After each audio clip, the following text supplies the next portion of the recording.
Who knows? I've not got a Oh. clue. What do you think? I pressed the wrong button, Gary. How? Where? We were squashed. Oh, hold on. What? Captain. We're kind of squashed together here, Gary. What's going on? We're not usually that close. We've never done the show like this. This is quite interesting. No, and maybe it's a wee level of intellect. Do this, Gary. Do this. Look, go to the side. No, wrong side, Gary. You tell me to do that. No, the other side. Hold on. No, quite keep straight. Right, go. Right, that's me. I'm in position. What the weirdness is that? God almighty, that's whoa. Scheme of the heebie-jeebies, that, Gary. That was a well-executed plan. I think we rehearsed that. I was just going to say, Gary, that wee theme tune that we've got was created by the wonderful Tom Maguire and the Brassholes, and it's called Battle Weapons #1 Techno Jesus. What a name. I knew that. What a tune. I did know that. Thanks to Tom Maguire and his team for pulling that together for us in bespoke fashion. I can't wait till we get back out and see some live music and watch the Brassholes in action. It'll be a while, Andy, I fear. Oh, dear. But we're being released. We're being released slowly. I was out and about today, Andy. Bit of fresh air, Gary? Yeah, I was out and about today, driving about, went a wee walk. I was in Glasgow Road, and it just felt good. Felt really, really normal. I seen some people that I knew in the distance. I went, oh, there's Thingme. It just felt like we were coming back to something that was this different, a wee bit normalish. Normalish. Tell I don't really know how to articulate it. That's what we're going into. The normalish. I wonder if that word exists. Normalish. It does exist. I just said it. Oh, here, Gary, we've missed a trick. What have we done? Apparently. Is it right? Is that right? Is it St. Paddy's Day today? It's St. Mirren Day. This is the day 8 years ago St. Mirren won the League Cup. So we did. That came up on my Facebook. Elizabeth, I hope you're having a fantastic time over in Chicago. I wonder if they have... They usually... do they not turn the waterways green over in Chicago on St. Paddy's Day? Elizabeth, you'll need to let us... Is that no Boston? Is it Boston they do that? Chicago's... They're a big thing in Chicago as well for St. Patrick's Day. You could have had that. Somebody will tell us soon enough. I'm going for Boston. Are you going for Chicago? Who turns their waterways green in... Yeah, I think is it Boston or Chicago? We'll see. We're going to open that up and see what comes in. Yeah. I don't know who this one's for, Gary. Well, see the order that they come up on our screen on the right hand side. They might be talking to each other. I think they are talking to each other. There's like a side conversation going on that we're clearly no part of. Gary, hello, sweetheart is my favourite stout. Chicago, Rivers Green, Chicago. Is it Chicago? Chicago. Oh, there you go. Anyway, Andy, another milestone. 47 shows, Andy. 47. I didn't realise it was St. Paddy's Day because I would have had a can of Guinness, you see, to toast the patron saint of Guinness. Oh, see, it doesn't mean anything to me, so I don't do it. Got to. As a young Scotsman sitting in Scotland, I've never understood it. All this mentalness related to St. Patrick, but that's not our country. It's big. The region that we live in. It's big over in America. They're going for it in America, but also St. Andrew's Day as well. You know, that's a big event over in the States. They like their bagpipes and haggis, of course. So anyway, Gary, getting bigger here, and St. Andrew's Day. Can you believe that? I know it is getting bigger. But anyway, Gary, how are you doing? Oh, all right. My eye has been caught this week. What's been catching your eye this week, Gary? Well, I thought following up from last week's show, I thought it's quite some interesting stuff's been passing my eye. And one thing in business related caught my eye this week, Andy. Go on, Gary. Right, well, I'll tell you about it. Have you got the? Is there an image to go along with this? I'm clicking. Don't you worry yourself. I'll click this and we'll see if it works. So, business show last week. What a great show it was as Oh, well. it's Really fantastic. interesting, the insight to business. And this caught my eye, Andy. Oh, this week. look at that. The Paisley Craft Beer Company caught my eye. And it's not just a Paisley related beer, it's a Paisley related new business. And it's a new way of launching their business that I was quite interested in. Brilliant. So what they've done, Andy, is they've launched a crowdfunder. Right. To start them off in their business journey. Right. And I've not read it in detail. In fact, I'm going to get the guys on the show to tell us all about it and tell us all about their new business. But I think what you can do is you can pledge some money to get them off and running in their business journey. Aye. And in return, and this is an age-old thing that we all want. In return, you get beer tokens. Beer tokens, fantastic. I'm just jumping onto the website right now. You're absolutely correct. They're on crowdfunder right now, Gary. Yeah. And they are trying to raise $7,000. So that's not a huge amount of money. And they're already 46% of the way through. They've raised 3,230 quid. That's all right, isn't it? 20 days to go on crowdfunder. So a pretty interesting way of kickstarting your business. So you remember we got a wee challenge last week that you need money to start a business? Absolutely. Remember? And there's someone come up with a solution. Absolutely. You might need money to start their business, but they're asking us to help start their business. But in return, what we're getting. So if you put 20 quid in, you get 25 quid worth of beer tokens. That's all right. I've just we don't really know these guys, but we'll get them on. Yeah, they're coming on to the new business special. Well, we should do that. We should absolutely do that, Gary.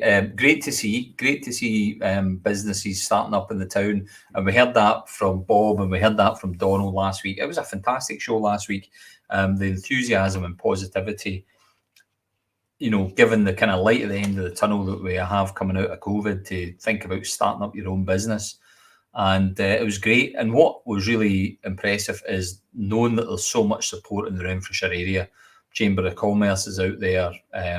Companies like Assets are out there, and people like Donald and Bob, and a whole myriad of other folk that are out there to support your businesses. So I'm looking forward to the new business special whenever we're running that one. But good luck to the folks behind Paisley Craft Beer Company. That looks brilliant. Yeah, and they're taking up the challenge of regen, Andy, because one of the things that we know about is that Paisley will survive and thrive, but not in the current format of retail dominance. Retail's gone. Shopping centres are going to go in their entirety. Shopping centres are going to disappear in the next 10 years. There's a prediction from me. Bookmark this chat show. In the next 10 years, shopping centres will be gone, and small businesses like the Paisley Craft Beer Company, they want to pop up on the high street. So businesses like that will be popping up in and around the town, and will become a niche retail specialist retail market town. It'll be related to arts and crafts and our heritage. And the guys are leading the way. Absolutely. And one of our fantastic guests that we had last week, Donald, has already commented. Great idea, Paisley Beer Co. Wish you all the best and look forward to trying the beers soon. Don't we all, Donald? So great endorsement there coming through. So that's brilliant from Donald. Thanks very much for that. What else has caught your eye this week, Gary? Oh, too much has caught my eye, Andy. But this is a throwback to some things that we've been championing throughout the chat show. And remember, we put up the Provost Awards was looking for nominees. We profiled that really high, and are the results in, Gary? The results are in. They've been revealed during the week, and I am proud to reveal on the chat show that the 2021 Provost Community Awards have been announced. 7 categories: Sporting Achievement, Arts and Culture, Carers Award, Community Group, Community Volunteer, Employee of the Year, and Ingenuity in Business. All been announced. I'll run through them. Sporting. Scott McKinnon and Lewis Nicholson, Arts and Culture, Callum Coots. Carers Award, Rays of Hope, Cancer Support. Community Group is the Dartwood Crew. Community Volunteer is Mike Dillon. Employee of the Year, Brian Wilson, St Charities Primary School. Ingenuity in Business is Gordon Kyle, Miller and McClure Opticians. Congratulations and well done to every single one of those. A massive round of applause from Paisley Community Trust. Brilliant to see that. It's such a great initiative that the Provost was running to shine a spotlight on some of the people who have been just, working hard on behalf of the communities. There's some names on there that we recognise, of course, and there's some folks that have already been on the show, and there's some organisations and people that I don't know, Gary. And who haven't been on the show. So we need to get them all on the show and speak to them personally at some point, because they're, fantastic. Absolute winners, well-deserved, everyone that took part, and well-deserved winners. Are we going to get our old school on? Well, St Charles's, aye, I suppose so. I suppose so. Yeah. And well done to Mike Dillon. Yep. Doing some brilliant work behind the scenes and in front of the scenes, and a well Kent Paisley face, and the boys and girls for the Dartwood Crew. They've been on the show.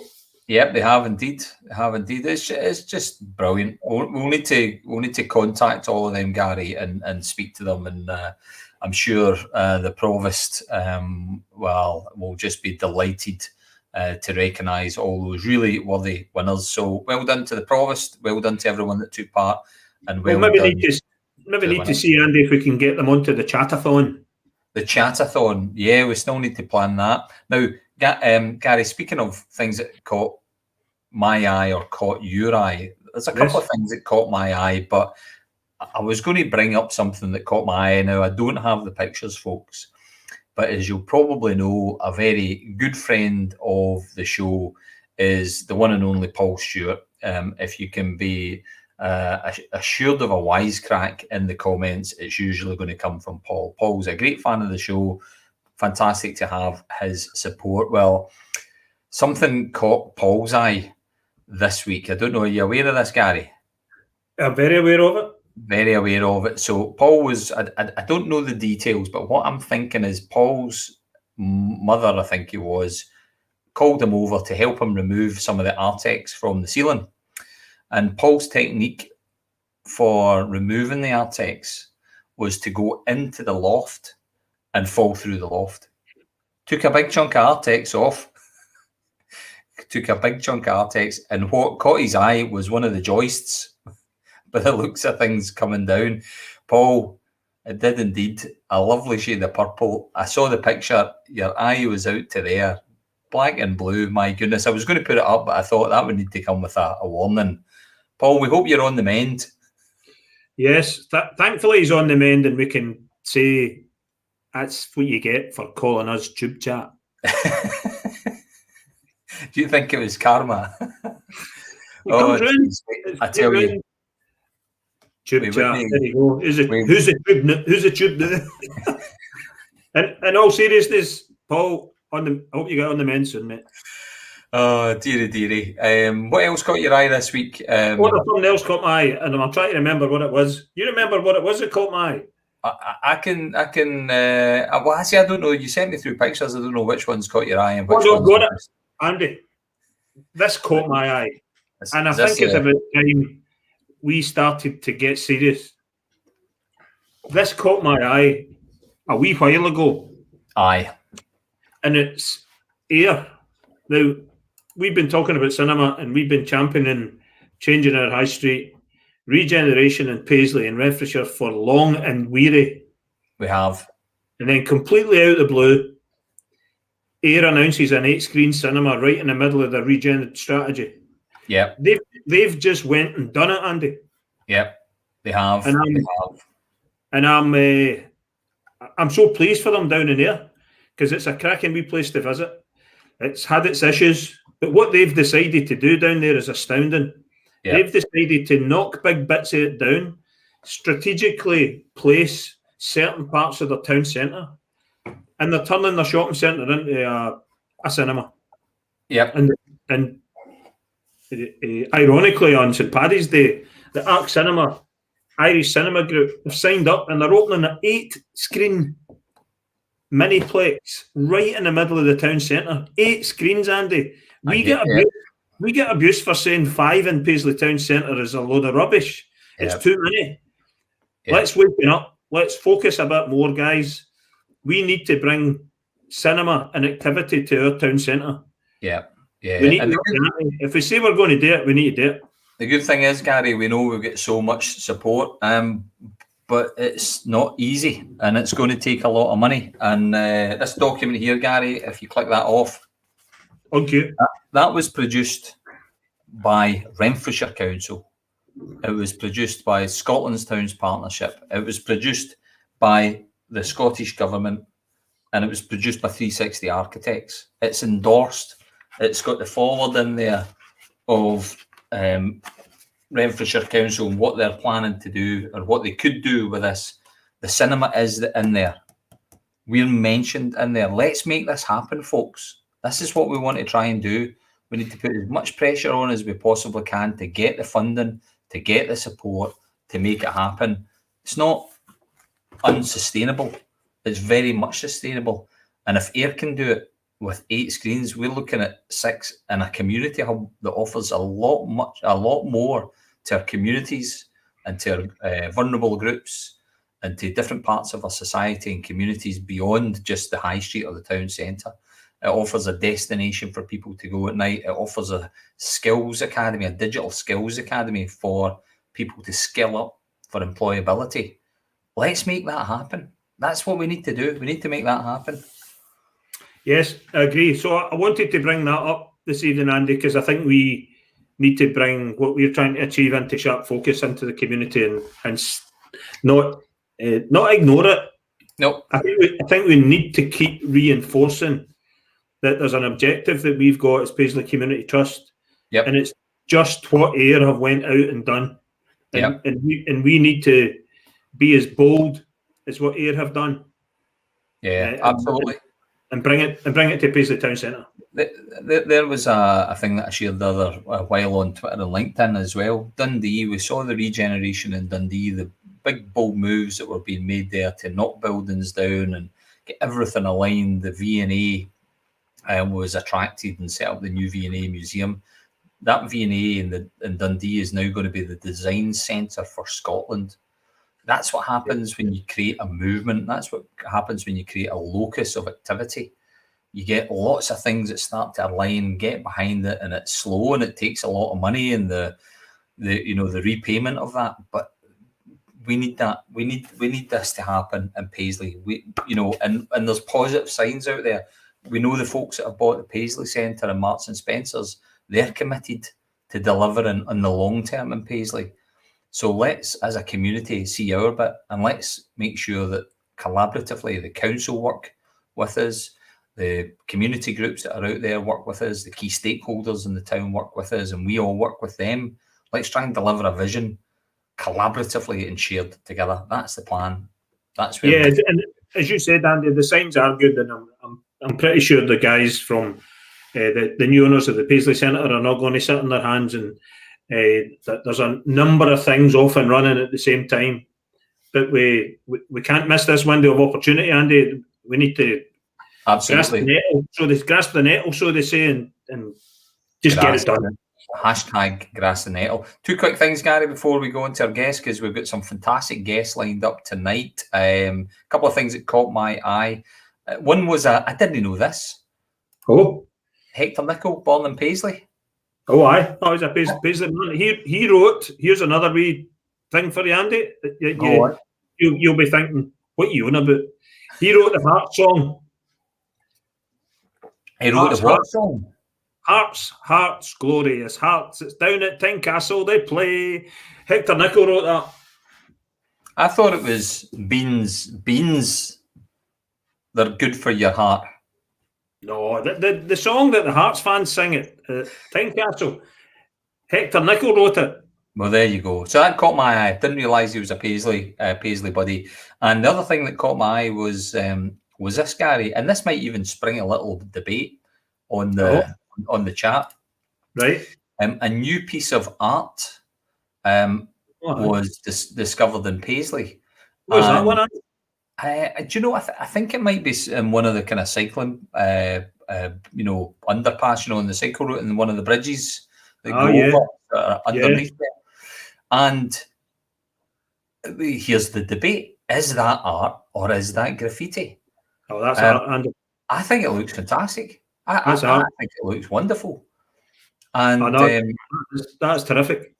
isn't it just? And we see Paisley becoming a wee bit of a canvas for these big scale art pieces that people like Mark Wurst and various Yeah. others have done over the years. And I'd love to see more of that. I'd love to see that encouraged. Now, of course, there's graffiti, which is the kind of vandalism type, the tagging and all that sort of stuff, and spray painting and bus shelters that you shouldn't be doing. But, we have got talented artists. Can we find a way to give them a canvas? Or, folks, do you think that's graffiti and we should just paint it over with white or whatever colour? Be interested to hear your thoughts. No, it's art. It's art, Andy. The consensus is it's art. So, I mean, there is some graffiti that you see and you go, right, that is graffiti, and it's clear. But I remember on the train in Paris, going from the centre of Paris out to the airport, and there's some up, but it's a lot of graffiti. I've noticed a lot of big tag graffiti on that railway line. But that's art, Andy, most definitely. Yeah, let's encourage it. Let's encourage it, and if we get loads of it, it's starting to do with us. Wasn't it us? And somebody walked past it today. It's on the cyclepath. Jamie, thanks for confirming that. Excellent. Big fan of it is Jamie. Peter off. So great. Right, Andy, so what's tonight's show about? We like our special, so what's it about tonight? We do like a special. So tonight, folks, is a charity special. Now, some of you might know, or not know rather, that Paisley Community Trust is actually a charity. So the folk that work and do everything that we do at Paisley Community Trust are volunteers. Everything that we do is for the community that we work within, and we are known as a SCIO, a Scottish Charitable Incorporated Organisation. So we've got charitable means everything that we do is all about putting back into the town. But we're not the only charity in Paisley. There's some really, really well-known and more established charities in the town. And we thought it was about time that we'd shine a spotlight on one or two charities that you may or may not know about. So it's a charities special. So we want to hear about the good work that people do, groups and organisations do within their particular area. So that's what we thought we'd do. We've got a couple of smashing guests coming up this evening to talk about the charities that they've established and their aims and objectives. And we better hurry up because we're overrun, Andy. So well, let's go and get our very first guest on. I'll let you press the buttons, Gary. You can do this. Right, okay, this is me. I'm out of my training. So we're bringing on Alison Thompson. Alison, you're live to the nation. Hi there. Hello. Hi. Welcome to the chat show. Thank you for having me. Alison, good evening to you. Hope you're well. Good evening. We were just chatting in the black and white room earlier on, and you do know Gary, so you should be well used to his quips. Yeah, well used to it. I don't talk rubbish, Andy. I've told you before. I don't talk rubbish. He's really shy and retiring. Am I? Well, listen, Alison, it's fantastic to have you on the show tonight. So thanks for coming on and chatting to us, and we'd be delighted to know a little bit more about you and in particular the charity that you are involved with, because some folk might not know who you are. So tell us a wee bit about yourself, Alison. So I am involved with Ultimate Warriors. We are a Paisley-based charity. Got our charitable status just at the beginning of COVID, so it put a bit of a dampener on fundraising events and launch nights.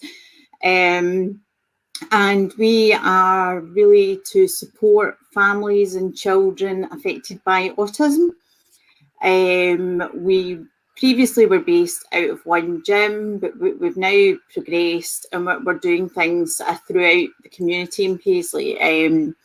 A great chance for us to grow, apart from COVID's put a wee bit of a halt on it at the moment. like yourselves, we're all volunteers. Everyone just gives up their time, and it's all just private fundraising as well just now. Yeah.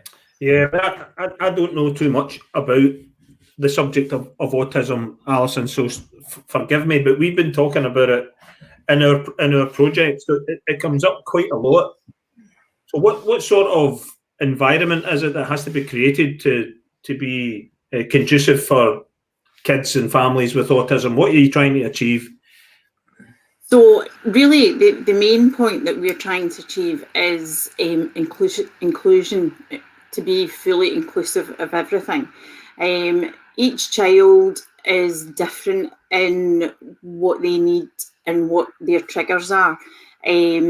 Some it's loud noises, so they would like bumping, blaring music. Some it's flashing lights.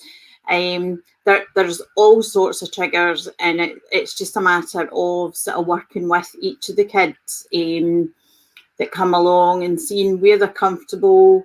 Some kids, it's a one-to-one. They like to have a bit more of a one-to-one relationship, or they've just got their own sort of small group that they want to be sort of part of. And as well, it's just about making them feel comfortable and belonging. That's really sort of what we're trying to do.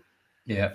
No, and as Gary mentioned, it's something that, we, from a cinema point of view, we're obviously very well aware of what we would need to do in order to make an autism-friendly space. But just in terms of autism itself, can you tell us a wee bit more about, what it actually is? Just again, just to make sure that we're aware of what it is and how it affects people and the kind of implications that it might have to family and communities who need to support it. Well, that's our sort of big area, is that we try and support the families, because if you have one person in the family who's affected by autism, it's the whole family that's affected by it. It's on the sort of, it's classed as being in the spectrum, and you've got likes of ADHD, dyspraxia, as well. These are all sort of challenging conditions. Quite often they can be one of quite a few parts. So like one child could have ADHD, some autism issues as well, or dyspraxia with autism. So that it's not a one box fits all. Yep. It's each child has got to be taken in their own and looked at as a whole, as just as one person, and the times that are spent on them. So there's loads of different sort of ideas and factors that can affect them, can be triggers, and really I think it's more about bringing it to people's awareness that it's not something that we shouldn't be talking about, we shouldn't be dealing with, we should be taking a step back. It's just about everybody sort of, this whole be kind that everyone's been saying recently, shouldn't just be about around mental health, which is very important as well, but it should be about everything. So we're sort of trying to make that very much all our kids are all included and all supported. Yeah, absolutely. You speak a lot about children there, Alison, as the group, particularly for kids. So it's really, it's mainly aimed at children and young adults. Quite often, when kids are at school and things like that, they are maybe in sort of units within school, or they're maybe excluded if they're still in mainstream school. They're maybe not part of big groups and things like that. So it was more just about sort of channeling some energy and getting them sort of running about and having some fun and having a laugh, having a carry on. We do assault courses with them. We've done championships. There's been trophies. We've done stuff with the Foot Golf Association of Scotland. They are, believe it or not, Gary, there's a national team. Oh, a football team? Foot golf. I'd quite like a go at that, actually. I would like a go at that. Well, come along then, because we have an autism awareness challenge. When do you do the foot golf, Alison?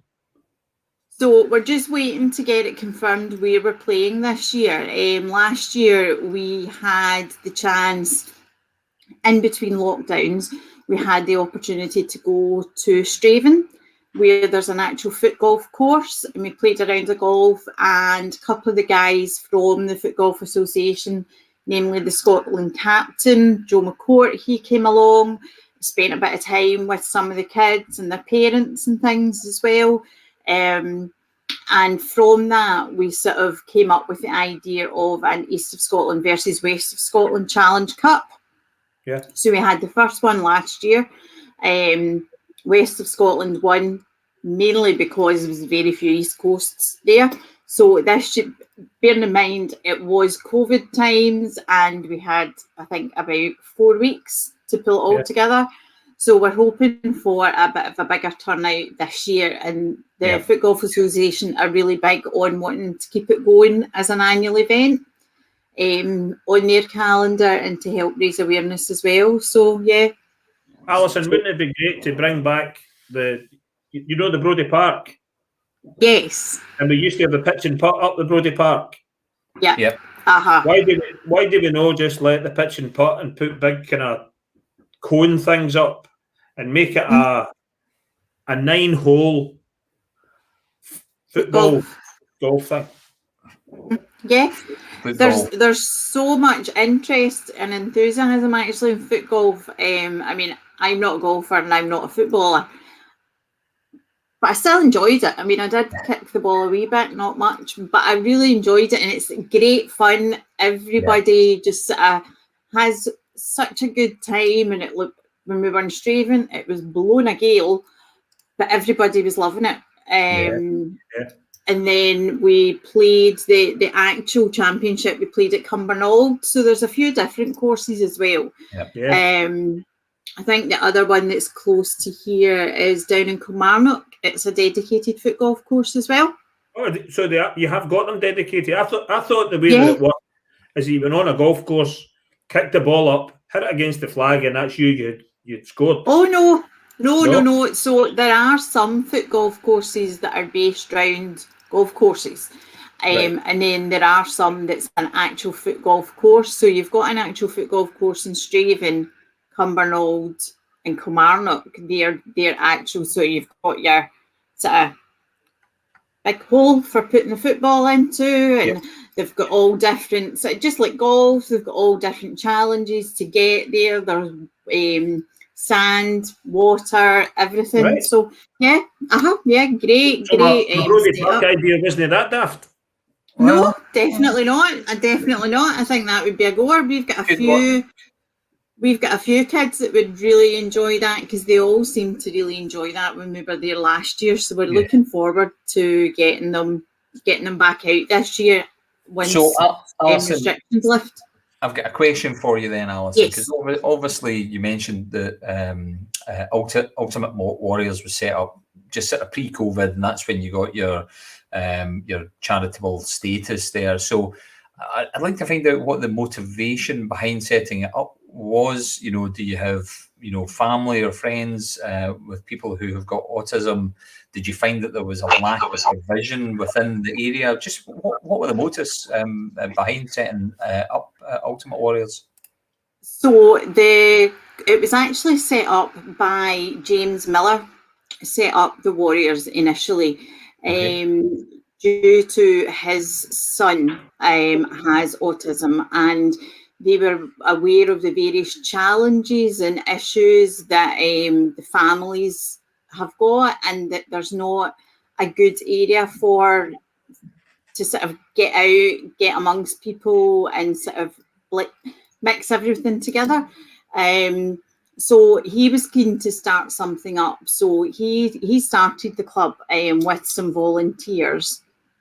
I was asked if I could help take them to charitable status, and I've ended up volunteering as well. So there's we've got we're 4 sort of dedicated volunteers, which is myself, James Miller, Adrian and Heather. We've got football coaches because we do football training down at the Fives down at Pro Life. Oh yeah. Yep. So we have got, let me just get this right, Graham, Craig, Ross and Martin. They were coaches down there, along with Adrian and Heather. So when COVID restrictions lift, we're going to be able to do that. We've got a deal going at the Onyx, so we're going to have the kids over at the Onyx as well. And we're hoping to get a youth club set up. Again, that's quite a way down the line. But we're going to have a one night a week youth club down at Rock and Rollers as well. So we've got a lot of support locally. And we've managed to get charitable status, which you will know is not a particularly easy task to do. What sort of charity are you, Alison? Community investment. Okay. Community investment. So at the moment, we're not applying for any grants or anything like that. Our funding just now, we're sort of doing quite well for fundraising. We're doing like bonus ball lotteries. We've got our own private group for that.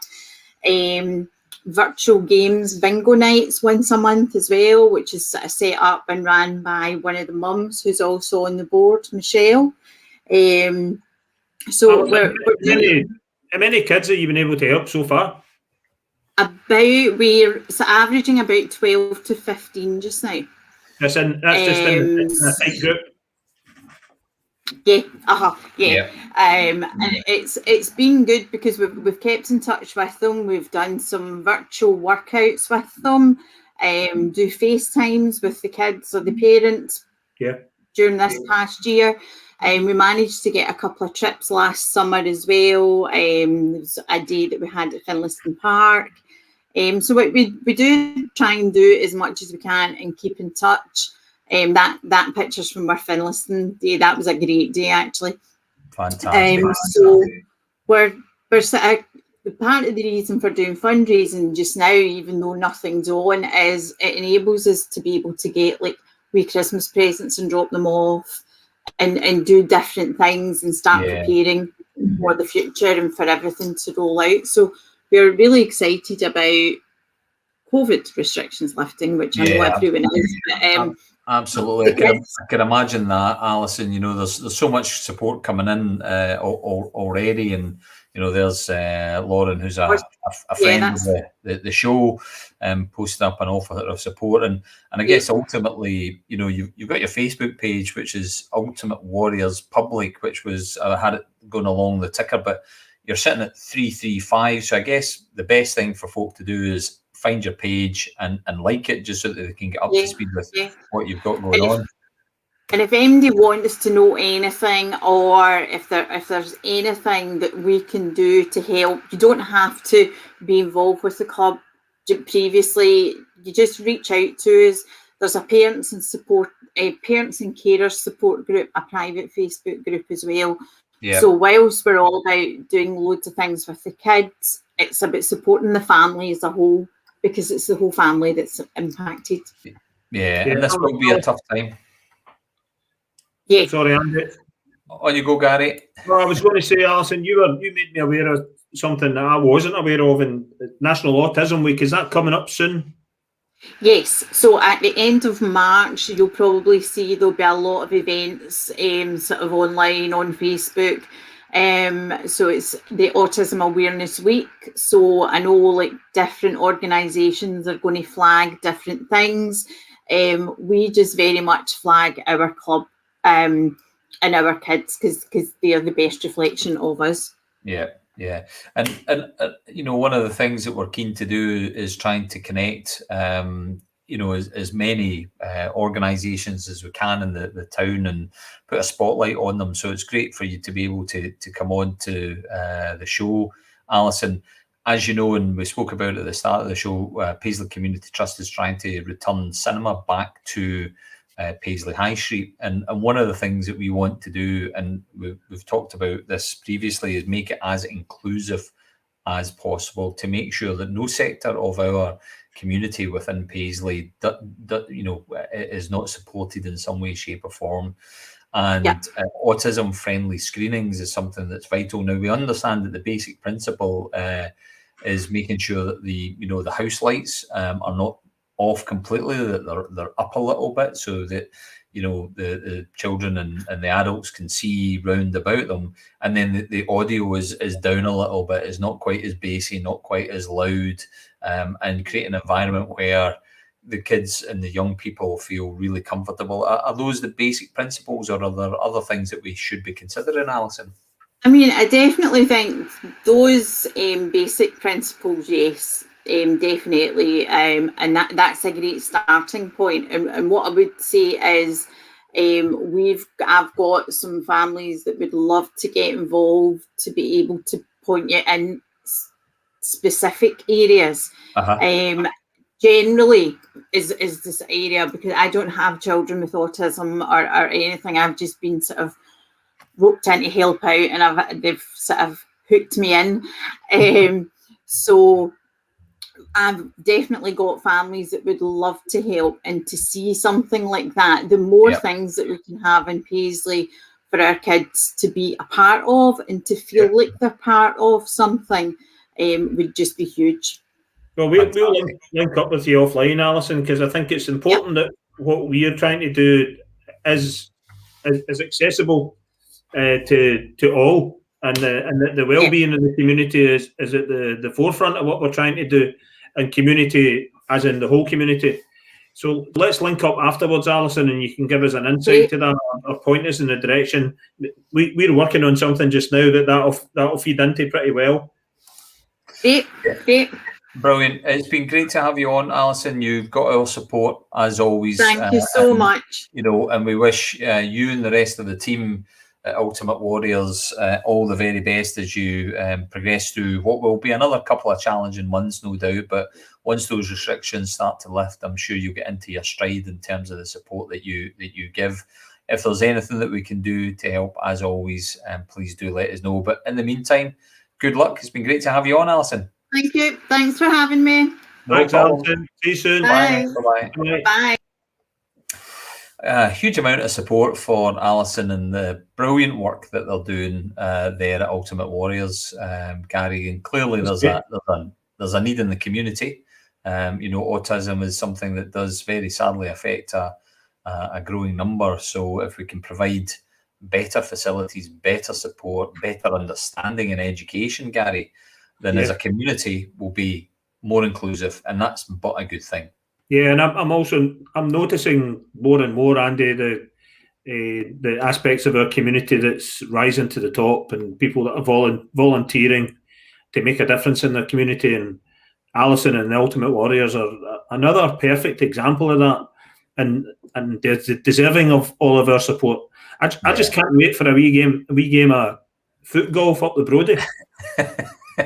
You're up for some of that. Well, fantastic. I'll join you, Gary. I wasn't much of a golfer.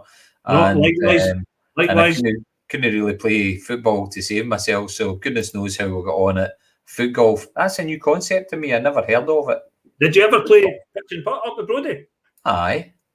And you would go for the 18th hole right through and hit onto the second and sneak round again. Did you never play that? I'm not necessarily going to admit to that, Gary. I don't want to. The clubs had stolen from John Mulgrew, written up them, and the balls had stolen from John Mulgrew. I thought that was out of the Normandy, out of the driving range, Gary. No, I was up the Brodie. Yellow clubs. I used to think the Brodie was the top class golf course. What a load of rubbish it was. Remember one of the holes you would putt. You go to putt, and it wouldn't go in the hole because the cup that was the hole was proud of the hole, so you could never get it in. You had to use a 7-iron to chip it in the hole. Paisley's premier golf spot is the Royal and Ancient Barshaw Park, Gary. Of course, we all know that. Of course. Listen, I'm going to grab Annette onto the show. So, Annette, come in, Annette. Hi, Annette.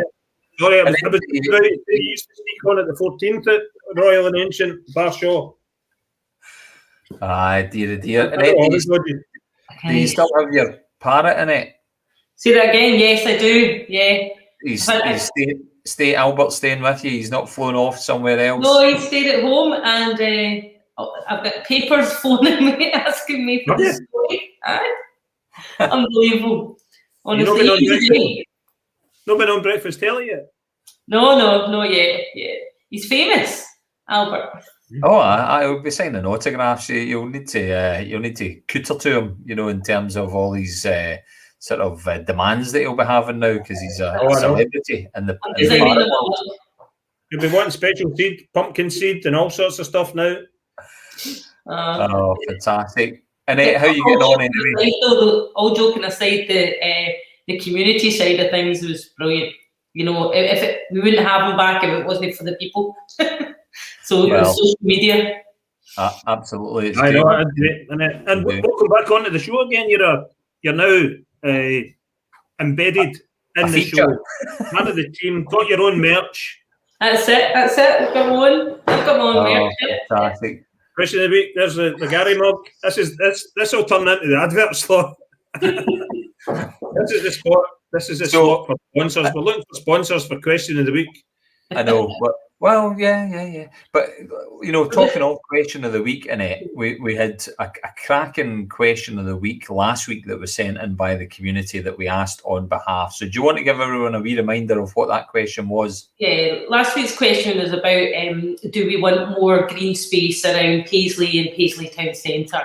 And that led into this week's question was about, well, if we're going to have all this space and we're going to increase the traffic into the town centre and then around Paisley, do we have the amenities to be able to deal with that? Do we have the relevant toilets around Paisley? Can we get access to them, etc.? So we kind of put up the question, should the public toilets in Dunn Square be reopened in Paisley Town Centre?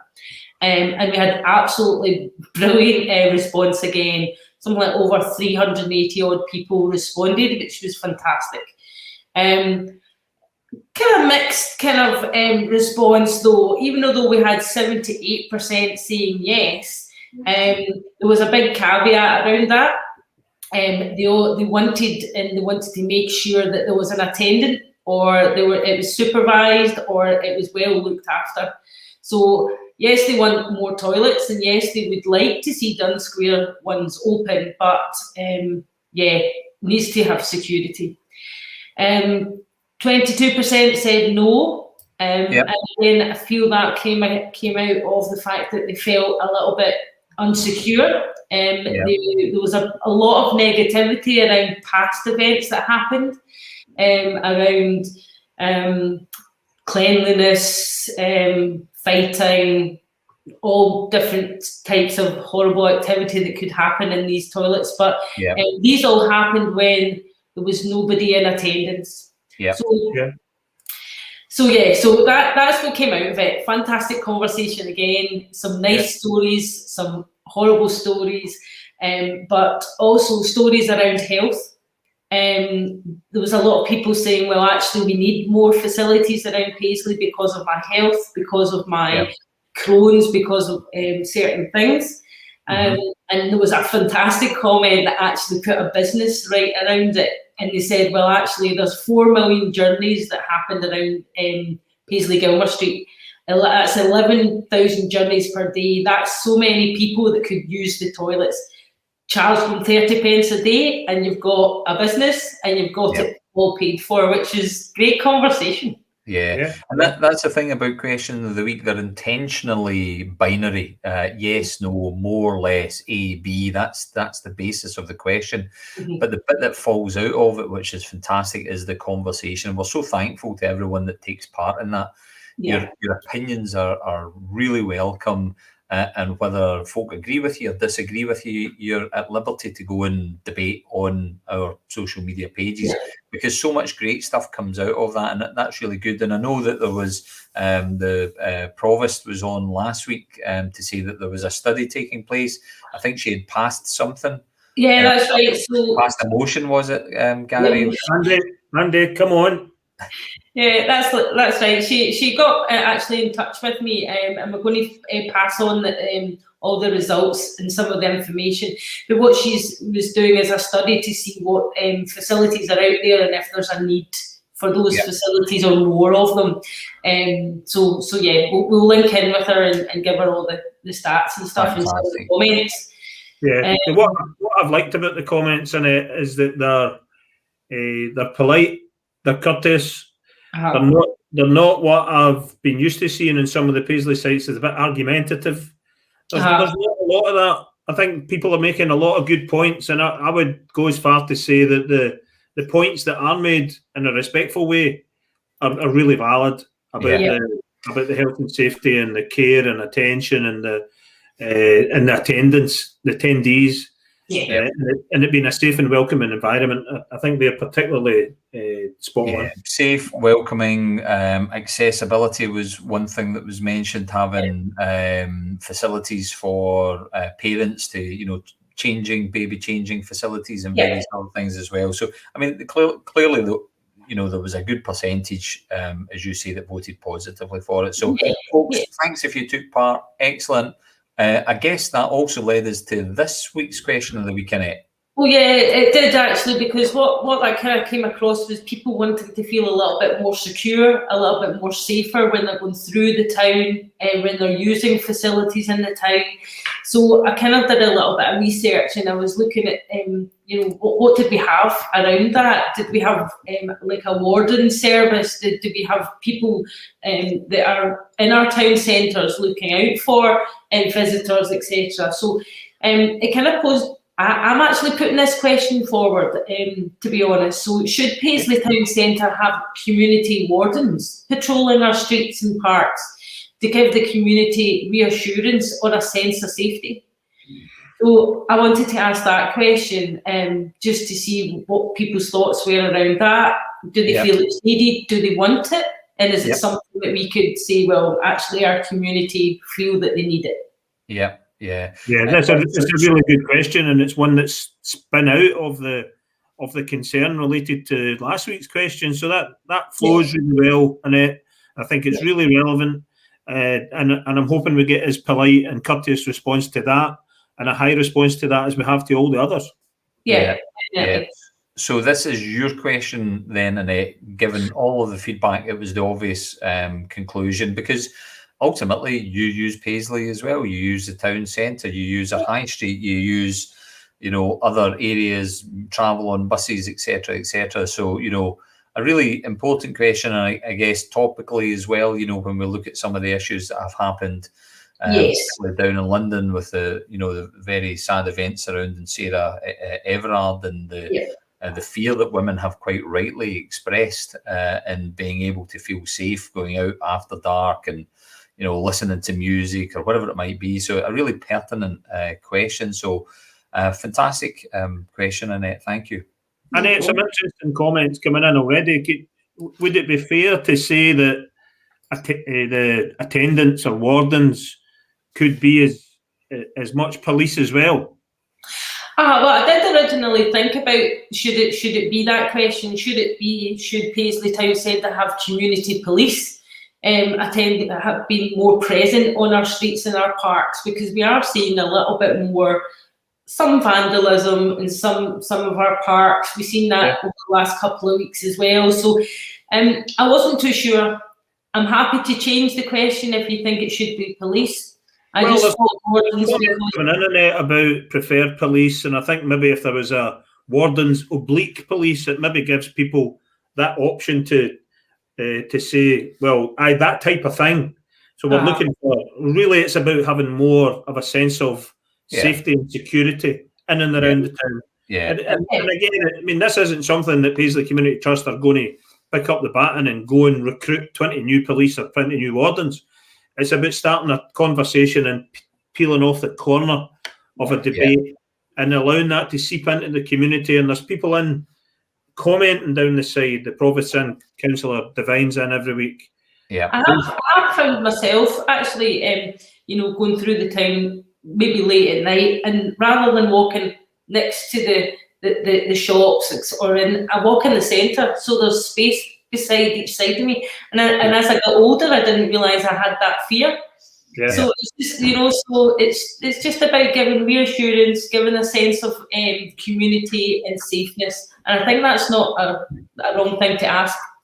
Yeah, no, absolutely. Oh, Pardon Gary. me. You all right, Gary? I'm just repositioning my heater. That's your toes getting cold, Gary. So, folks, listen, this is that special point in the programme based on question of the week where you get out your mobile phones and you go into your camera mode and then you hold it up to the screen and you'll see a QR code. So if you hold your camera phone up to the screen, a little option to open your internet will come up. What's a treat this week? What's a treat? I'm joining in. Should Paisley Town Centre have community wardens patrolling our streets and parks to give the community if you're answering yes or no just now, I will quickly change that so that it says wardens / police patrolling our streets. I'll quickly change it, but if you think about that just now as you're answering, it's wardens and police. I'll do that right now. And thank you so much, as always, for question of the week. Look forward to the debate online, folks. And Annette, thank you. Bye now. Bye. I've just voted using the QR code, Andy. Oh, it's great. It's great. You just pick up your phone. We're allowed to vote because ultimately they're only questions. We're allowed to have an opinion. We're the community as well. We are the community. This is Lower Glenburn and Upper Gala Hill represented here, Gary. I learned a lot about the community ages ago. I sat in Paisley Vision Board a long time ago. Yeah. And this group of people sat there and started to talk about, but what will they think? What do you mean they? What would the community think about that? So, well, we're also the community. Yeah. And it's no an us and them thing. It's about translating how we are articulating what the community on behalf of them and not being like that. Yeah. And that pays the vision. That pays the vision thing that I sat on was very much like that because it started to talk about the community being somebody else. Exactly. Somebody else. Yeah, exactly. And that's an important point, Gary, is that Paisley Community Trust is a members organisation. We are the community. And if you're interested in signing up, go to our website, paisleytrust.org. I'll get the details up in a moment. And if you're in the PA1, PA2 or PA3 postcode regions, you can become a member of this community. You're already a member of the community, but you can become a member of Paisley Community Trust and get involved with everything we do. It's great to see some of the comments coming up on the chat already on the wardens theme.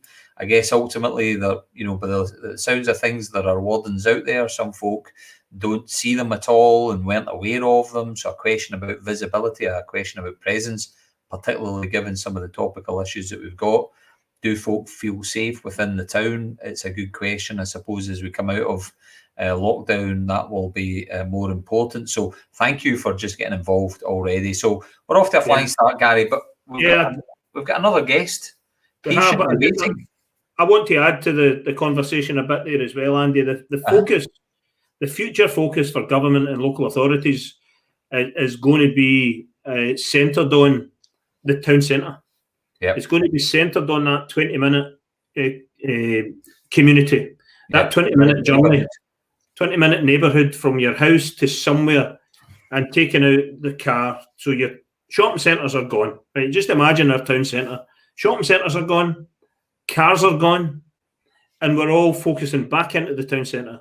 So we want it to be safe and welcoming. So the opportunity is where we focus our resource to reinforce the safe and welcoming message. Yeah. So if we reinforce that by investing in community wardens and more police, more community police, because we want to be congregating in the town centre. Yeah. But the other thing that I missed, which is probably the biggest thing that sits over the top of all of that, Andy, is the climate emergency. Yeah. And that's why the 20-minute neighbourhood is very, very important, and that we all need to play our part in that. So congregating in the town centre, living in the town centre, maybe even by the fact that there are people there and there's people milling around, makes it feel more welcoming and safer. Yeah, and I think, you talk about wardens, you talk about police, and that's a certain degree of kind of law. You've got bad folk and those that enforce law, but there's a great opportunity for these people to be wonderful ambassadors for our town. They don't need to wear the high vis and look like police. They could be dressed in fantastic Paisley pattern, and when we've got our tourists coming in to see the Abbey and the town hall and the new museum, these people could be fantastic representatives, but their presence alone gives the reassurance that we think might be needed. So a wonderful debate, great opinions as always. Brilliant. Great question. Super duper. Right, who's up next then? Patiently waiting. No, we're over our time. We'll need to kick him into touch.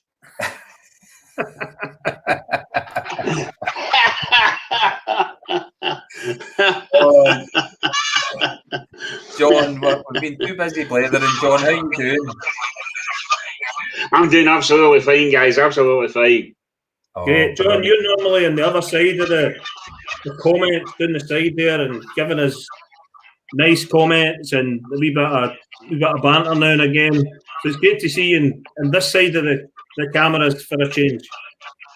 Glad to be here. Glad to be here. Great, John. And most folk will know you, but in well-worn fashion, the way that we do things. Tell people who you are, John, and what you do. Don't give the game away, though. Just tell folk a wee bit about yourself. No hunters, because we're going to ask you stuff. Okay. All right, good then. Aye, that might be a wee bit better than the last time, because you need to start to control me once I start. But that's quite good, Gary. Aye. John, there's no controlling you. Just on you go. Well, for those of these people that's watching tonight that don't know me, my name is John McIntyre, and I've been a community activist down in Ferguson Park now for 43 years. And I've volunteered and worked in every aspect of a community, the community organisations from the cradle to the grave. Now, John, you've been involved so long in the community as an activist that you've been there, seen it, and done it all. But this evening is a show about community charities, and you've got some great news to share with us all this evening, haven't you? Yes, yeah, absolutely. Is that just before I go on to that, Gary? See that point that you made earlier on? Knew that I can't type in a comment, but I just like to say is that the sort of kind of similarity you were making when you were on the Paisley Vision. And you made that statement that you seen your role as articulating the views of your community. Yeah. Well, that's exactly the role that I play as well as a community activist. And it's always held me in good stead, but it's also held Ferguson in good stead as well. Because when you're trying to put over Ferguson's case and negotiate on behalf of Ferguson, people know that what you're saying is you're reflecting the views of the whole community, that it's not just somebody that's sitting there, one person with an idea. And it's definitely put people in good stead. So that was a very good comment that you made there. And I think that applies to every charity, every community organisation, is that the people who manage to be able to come forward are speaking for the whole community. Yeah, but it was interesting that I picked it up, John, because it was people sitting there. It was an us and them. There was a mismatch, and I felt, what's going on here? Yeah, John, we've got a little bit of a kind of echo issue there, and I'm wondering if you can knock your volume down just a little bit, John, just to see if we can cancel that out. I don't know how loud it is or how easy that is to do, but just knock the volume down just a wee touch, John. That would be great. But it's been said before. I think it was actually Terry that said it on the programme before. There's organisations out there that try and do things to places rather than just working with the places to create and develop solutions themselves. And that's centre to what you do as well, John, isn't it? You don't want things done to you. You want to be part of the solution. You want to home grow the ways forward as well. I mean, I think that's something that goes on in communities quite a lot, and Ferguson was well aware of it. And now that you've just made that point, is that there was a report published by the Scottish Government, and it was published on the 26th of February this year, and I actually participated in the community consultation of it, looking at how the 2015 Community Empowerment Act has actually been playing out through communities all over Scotland. Yeah. And that was one of the points that's actually noted in the report, that communities like Ferguson, the days of people coming into Ferguson parts of this world and doing things to them are over, because the communities themselves have realised, well, we had a wee go at that, but it's not going any longer. And one of the reasons it's not going any longer is because it wasn't your idea. It was your idea, for whatever your agenda was. So these things about people doing things to communities, they don't last. They really don't.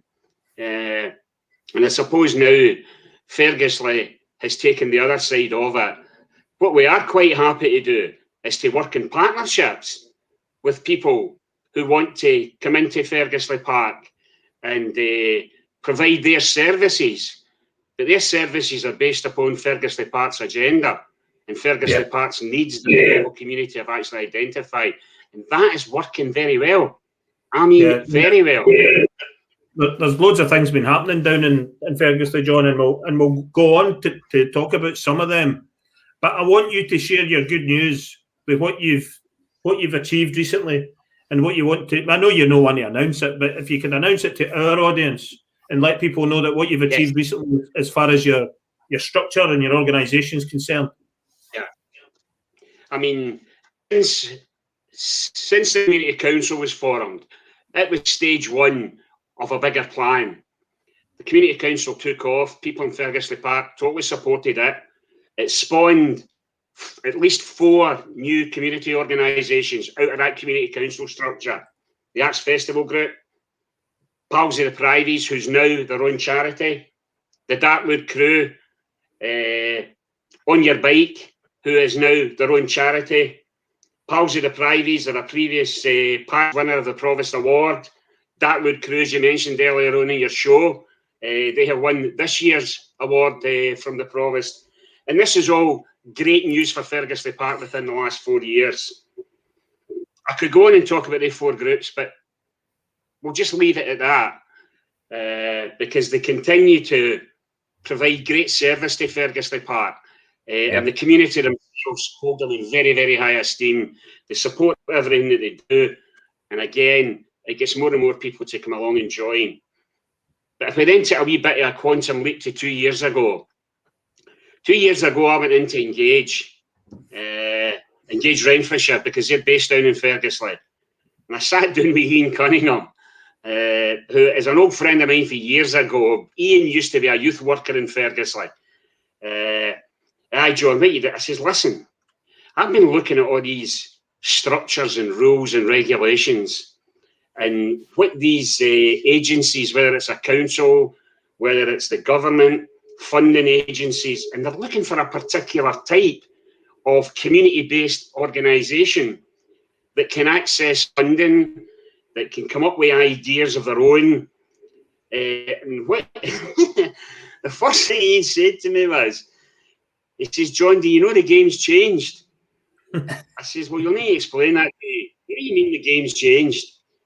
He says, well, you're well known for the guy that throws the grenades, and you go in and you bang down doors and you demand things. He says, you need to calm down a wee bit. So I actually take that point of view for Ian.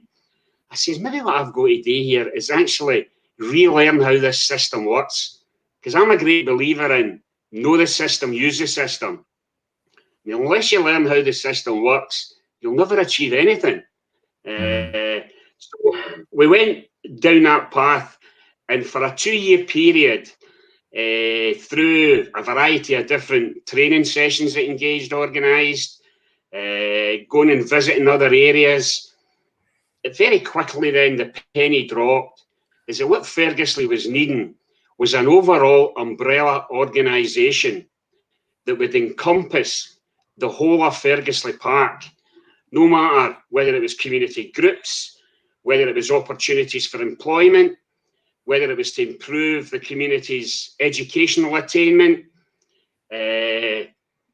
So we worked away and we worked away.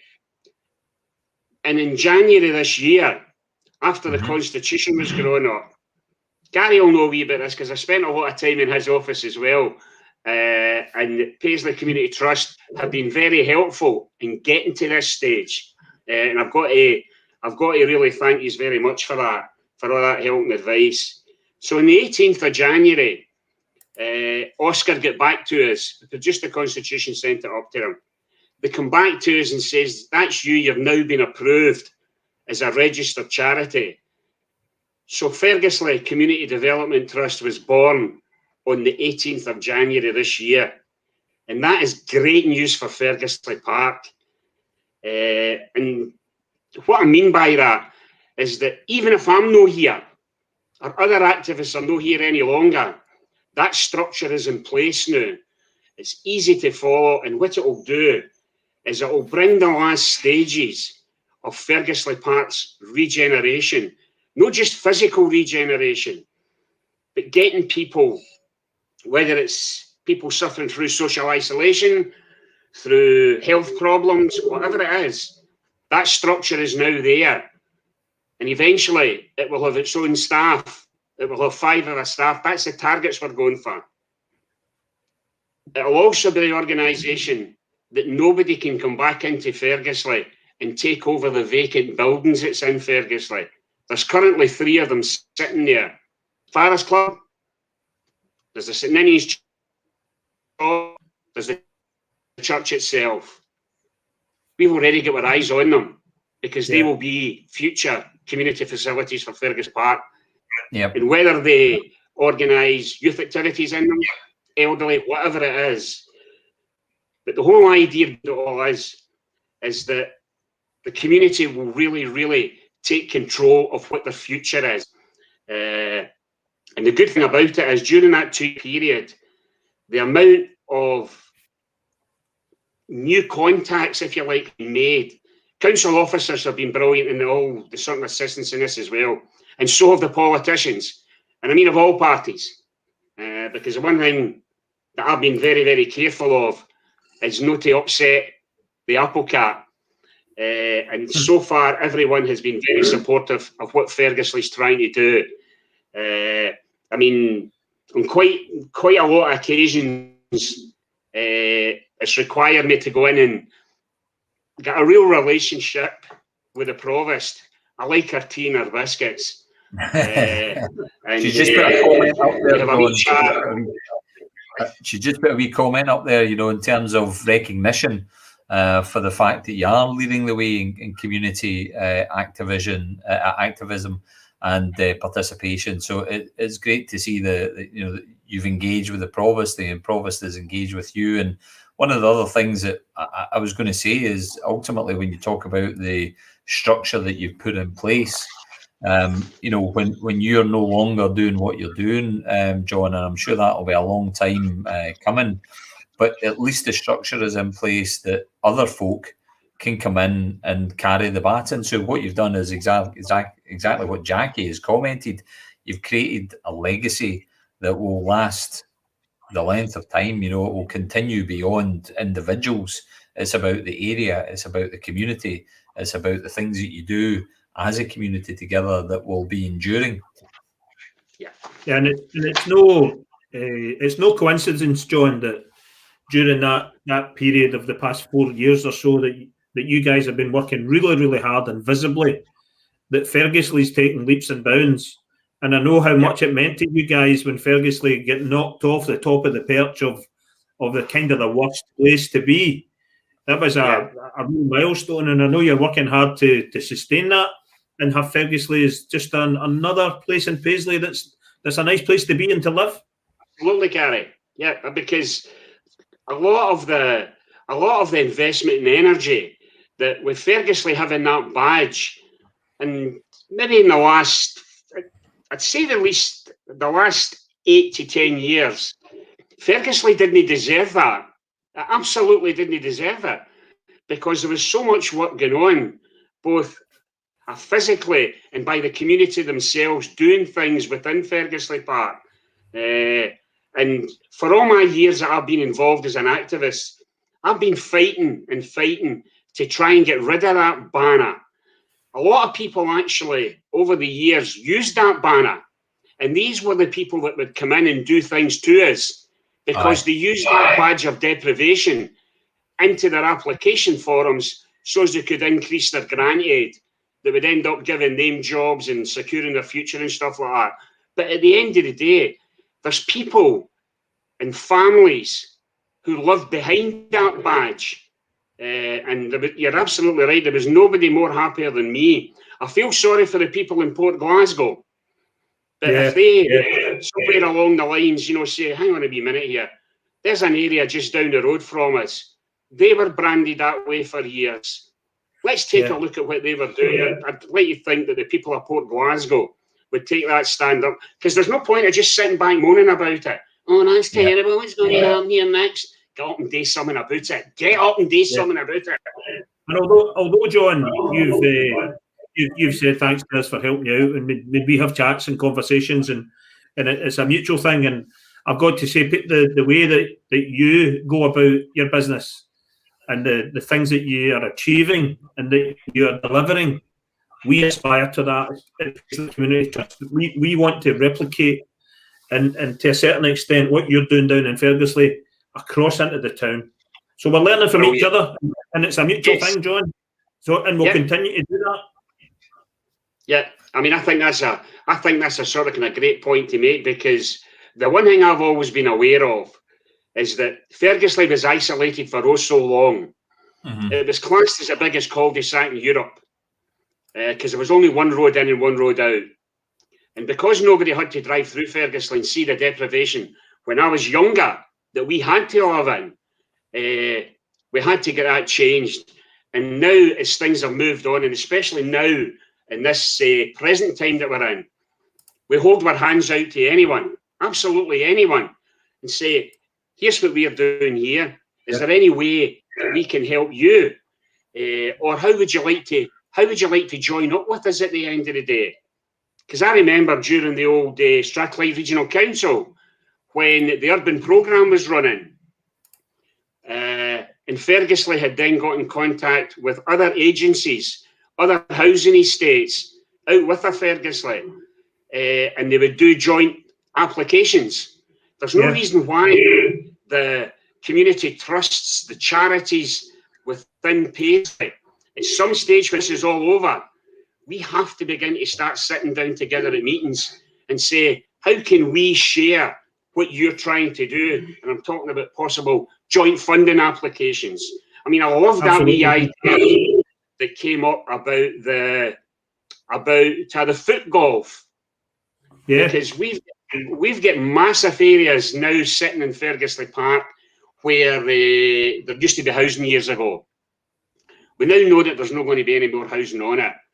So there was a programme that's been working since just before lockdown. It's called The Making of Fergusley. It was initiated by Renfrewshire Council. Community consultation taking place about what do we want to see on these vacant spaces of land. The report's due in August this year.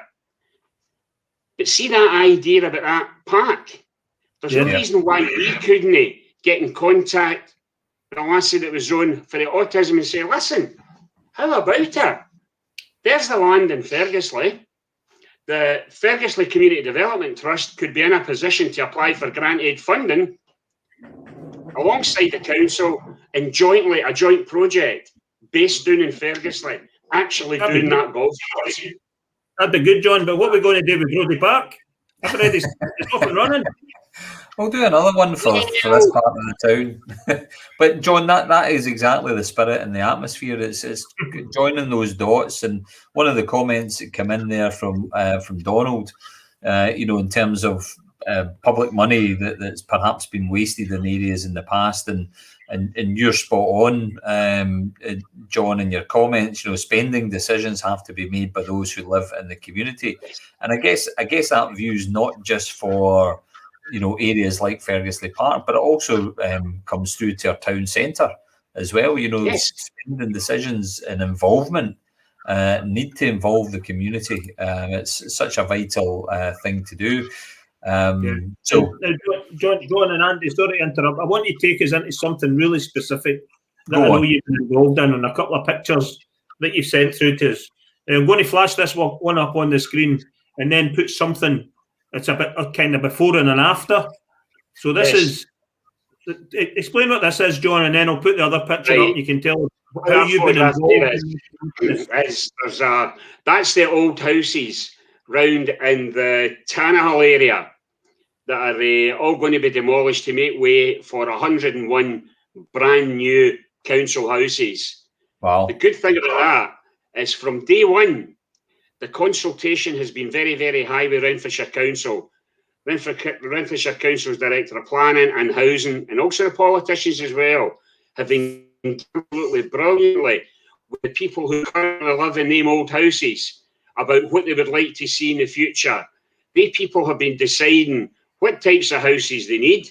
They'll be deciding what types of gardens. They'll be deciding how the roads should be laid out, what size the bedrooms should be inside, and a variety of different things.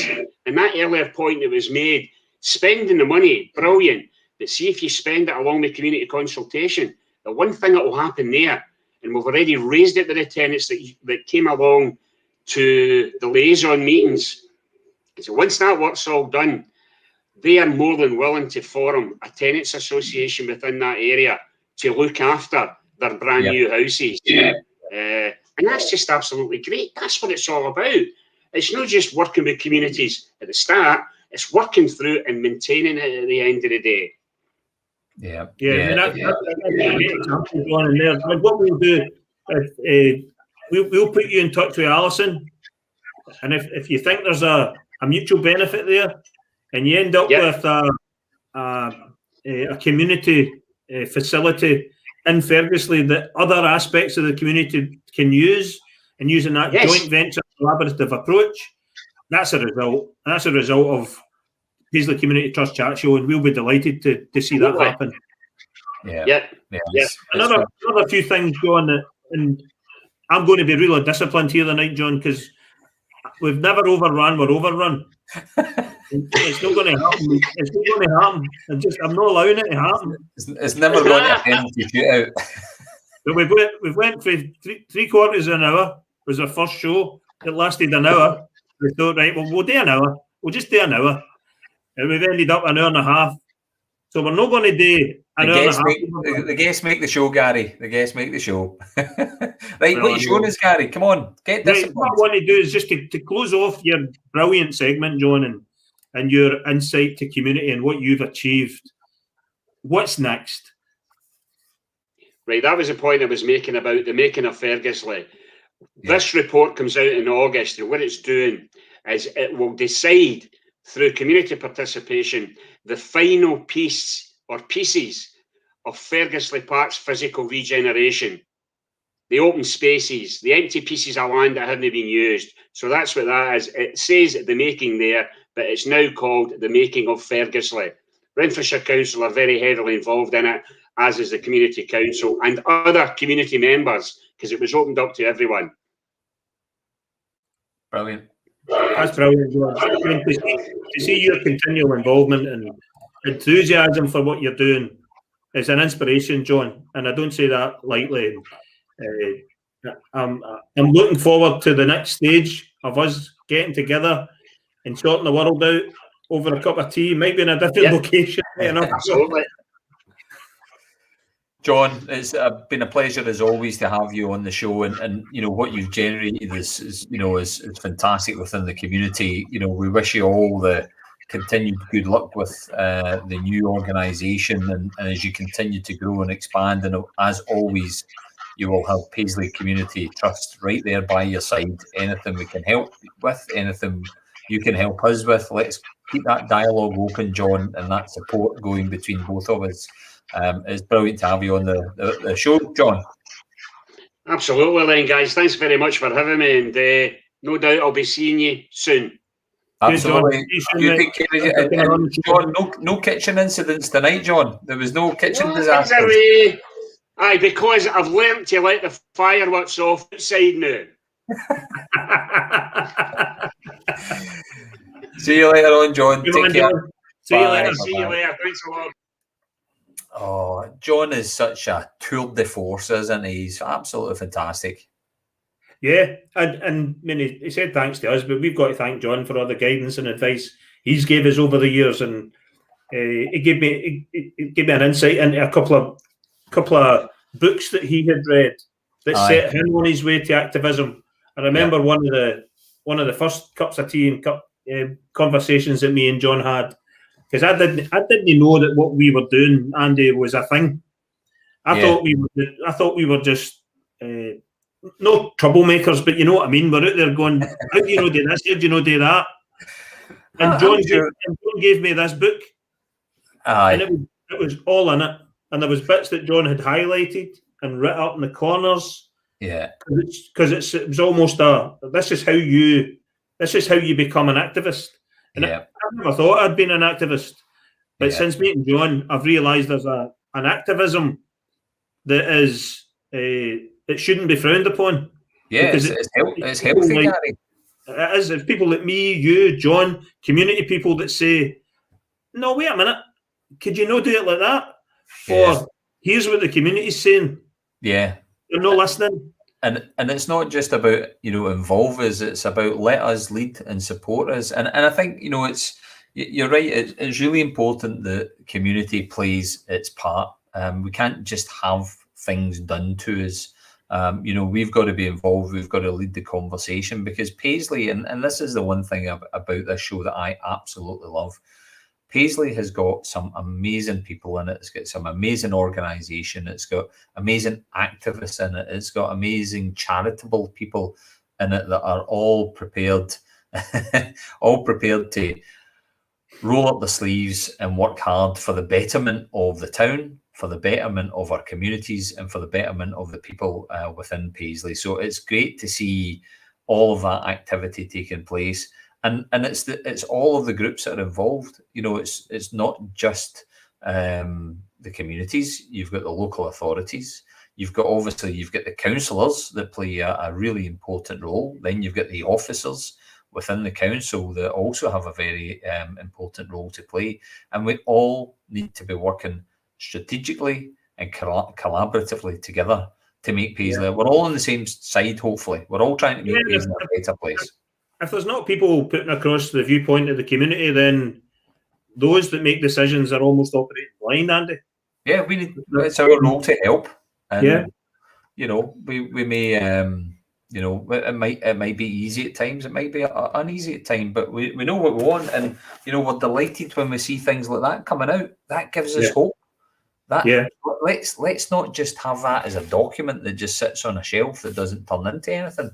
And we want this. We want versions of this. We want to be involved in this. We want to make things like this happen. And, I know we're going to talk about our own project, Gary, but cinema in the high street, it will take a lot to make it happen, but we need to find a way. We need to make that happen. Absolutely, Andy. Absolutely. So it's 21:28 pop pickers. 2 minutes to go. Tonight's chat show again has been magnificent, and we say it every week, Andy, our guests make the chat show. Alison on talking about the Ultimate Warriors and the needs and wants of the autism group. John there just talking about Fergusley and what's happening down there, and the success of Fergusley emerging from the shadows of its past, and the activism that's happening down there, and all the positive stuff that's happening in the community down in Fergusley. It's just been a brilliant show, Andy. I'm inspired every week. We're lucky to be sitting at this wee bit, kind of linking it all together. But it's the guests that make it. It is, absolutely. So we've got another cracking show lined up for you next week, folks. So thank you so much indeed for everyone tuning in this evening and watching. Yeah, I agree with Gary. An absolutely wonderful show. So I guess get involved with Question of the Week. And if you're not a member yet, or if your granny or your mum or your auntie or your son or your daughter or your cousin's not a member yet, paisleytrust.org. You can sign up. become a member. It's dead easy if you stay in the Paisley PA 1, 2 or 3. So make sure you do that. Follow us on social media. Do all those wonderful things because we're here for you each week, Wednesday, 8 o'clock. Right, show 48 next week, Andy. I'm looking forward to it. But in the meantime, thanks everyone for contributing and joining us tonight. Good night, everyone. Good night, folks. Good night.